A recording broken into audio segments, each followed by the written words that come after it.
اللہ رب العزت کائنات کے مسبب الاسباب ہیں،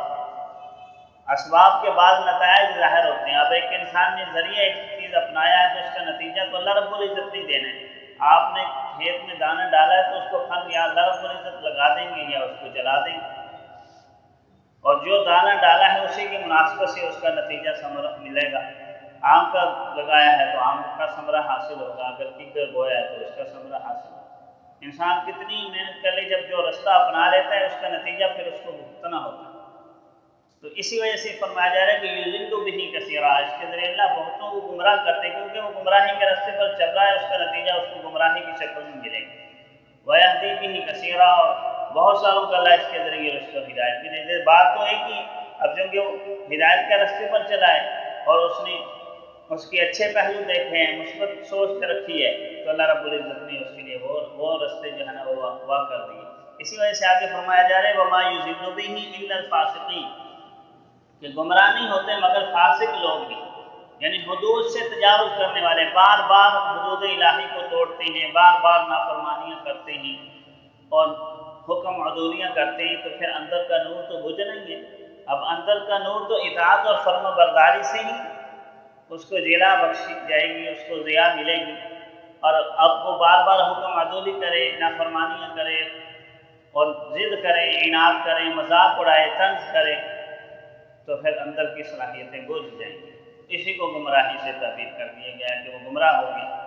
اور جو مانتا ہے فسق و فجور میں حد سے زیادہ آگے نہیں بڑھتا اور اطاعت پر رہتا ہے، عقل و شعور سے کام لیتا ہے، دس بستہ دعا کرتا ہے، طلب رکھتا ہے، تو اسی کو ہدایت سے تعبیر کر دیا گیا ہے اور اس کے لیے ہدایت کا راستہ کھول دیا جاتا ہے۔ اب فاسق کا لفظ قرآن کریم نے عربوں کو دیا، فاسق کا لفظ عربی شعراء اور فصحاء کے کلام میں یہ لفظ انسان کے لیے استعمال نہیں ہوتا تھا، باقی چیز کے لیے تو استعمال ہوتا تھا۔ عربی مثال کے طور پر فسق الرطب کہا جاتا تھا کہ پھل فاسق ہو گیا، جب چھلکے سے باہر آ جاتا تو اس کے لیے فسق کا لفظ استعمال کرتے کہ اب اگر گل سڑ جائے گا یا اس کو استعمال کر لیا جائے، اب چھلکے سے تو باہر آ گیا بس۔ اسی طرح انسان جب اپنی حدود سے تجاوز کر گیا ہے تو اب موقع سے یا تو فوراً فائدہ اٹھا کر توبہ کر کے واپس پلٹ آئے، نہیں تو پھر اس کا گلنا سڑنا طے ہو جاتا ہے اور اس کے اندر کی صلاحیتیں خراب ہونا شروع ہو جاتی ہیں، تو ہمیں ایسے لوگ بھی گمراہ ہوتے ہیں۔ اور مزید ان کی علامات اللہ رب العزت بیان کر رہے ہیں کہ الذین ینقضون عہد اللہ من بعد میثاقہ، یہ وہ لوگ ہیں جو اللہ کے عہد کو توڑتے ہیں پختہ ہو جانے کے بعد۔ کیا مطلب؟ کہ اللہ نے اندر ایک چراغ رکھا تھا، فطرت کے اندر توحید ہے، اور اس کو پختہ کس طریقے سے اللہ تک کرتے ہیں؟ انبیاء کو بھیج کر، لیکن فرمایا انہوں نے اللہ کے اس معاہدے کو، اب انسان تھوڑی سی عقل سے کام لے تو اس کو سمجھ آ جائے گی کہ کائنات کا خالق کون ہے، نظام ہستی کون چلا رہا ہے، ہماری صحت اور بیماری کس کے قبضے قدرت میں ہے، بارشوں کا نظام کس کے پاس ہے، غذا اور اس کی مبادیات، اس کی ابتدائی جن چیزوں کو ضرورت ہوتی ہے وہ کس کے پاس ہیں، نتائج کس کے پاس ہیں۔ توحید عقل کے اندر بھی آتی ہے، انسانی فطرت کے اندر بھی اس کا بیج رکھ دیا گیا ہے،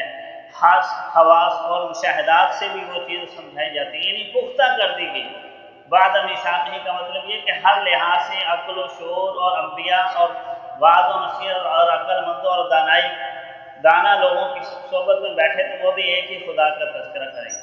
تو ہمیں اس چیز کے پختہ کرنے کے بعد اللہ نے سے جو توحید الست بربکم کا اللہ تعالیٰ نے وعدہ لیا تھا، کیا میں تمہارا رب نہیں ہوں؟ تو قالوا بلا، سب نے کہا تھا کیوں نہیں؟ تو ہمیں اب اس عہد کو یہ توڑتے ہیں، تو جب توڑتے ہیں تو پھر گمراہی ملتی ہے، پھر اس کا نتیجہ بھی بھگتنا ہوگا۔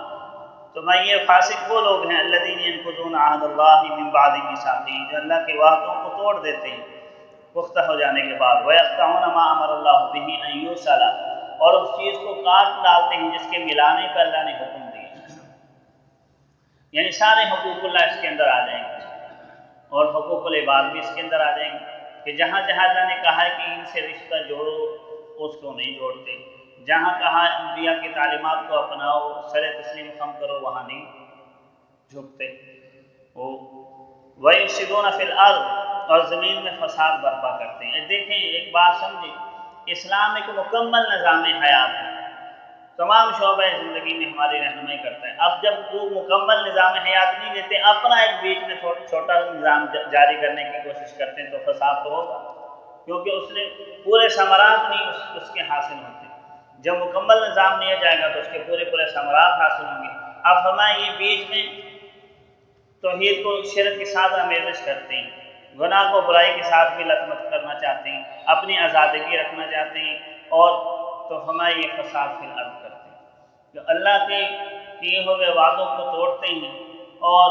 جن چیزوں کے اللہ نے ملانے کا حکم دیا وہاں کاٹتے ہیں، یعنی حقوق اللہ اور حقوق العباد کو ضائع کرتے ہیں۔ اور ظاہری بات ہے جو اپنا نظام چلا رہے ہیں تو پھر فساد فی الارض ہوگا، وَيُفْسِدُونَ فِي الْأَرْضِ۔ اور اسی وجہ سے آج دنیا اس کا مشاہدہ کر رہی ہے کہ کتنی جتن کیے جاتے ہیں، کتنی پالیسیاں بنائی جاتی ہیں کہ امن عامہ قائم رہے، لیکن نہیں ہوتا، کیونکہ اسلام کا نظام ہی جو اللہ رب العزت کا وضع کرتا ہے اور پورے انسانوں کے لیے،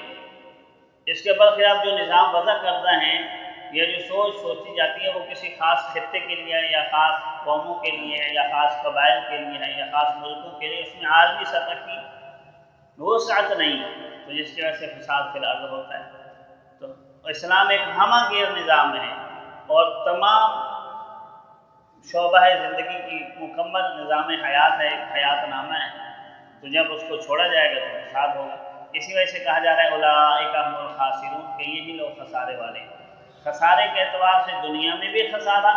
اور آخرت کا بھی۔ دنیا کا خسارہ تو اس لیے کہ اعلیٰ چیز کو چھوڑ کر نکمی چیز لے لی اور اس سے ثمرات پورے لینا چاہتے ہیں لیکن مل نہیں رہے، خسارہ ہو رہا ہے۔ اور اگر اعلیٰ چیز لے لیتے تو پورے ثمرات ملتے۔ اور آخرت کا خسارہ اس لحاظ سے ہوگا کہ وہ تو ہے ہی خسارہ جب اللہ کا نظام ہی نہیں لیا، اللہ رب العزت کا بھیجا ہوا دین نہیں قبول کیا، انبیاء کی تعلیمات کو اپنائے ہی نہیں، وہیں سے دور رہے، تو آخرت میں فیصلے تو اسی بنیاد کے اوپر ہی ہوں۔ تو یہ لوگ دنیا میں بھی خسارے والے ہیں، آخرت میں بھی۔ اللہ رب العزت کی ذات ہمیں اس خسارے سے محفوظ رکھے، دین کو اپنا لینے میں، اس کو پورا لے لینے میں دنیا کی بھی بھلائی اور خیر و خوبیاں انسان حاصل کر لیتا ہے، اور آخرت کی بھی ہمیشہ کی دائمی کامیابی اس کو نصیب ہو جاتی ہے۔ اللہ کی ذات میں سیکھنے، سمجھنے اور عمل پیرا ہونے کی توفیق عطا فرمائے۔ آخر دعوانا الحمدللہ۔